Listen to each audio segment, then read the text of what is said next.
Հուլիսը օդի ամսական միջին ջերմաստիճանը հանրապետության ողջ տարածքում կանխատեսվում է կլիմական նորմայի սահմաններում։ Տեղումների քանակը սպասվում է նորմայից ավել, այսինքն ունենալու ենք ոչ շատ շոգ եւ բավարար տեղումներով հունիս։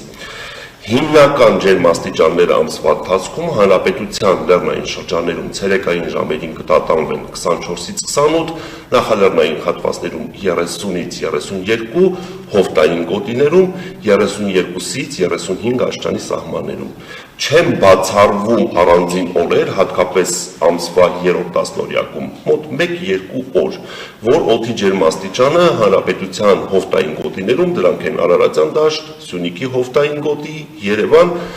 1-2 օր ընդամենը տատանվի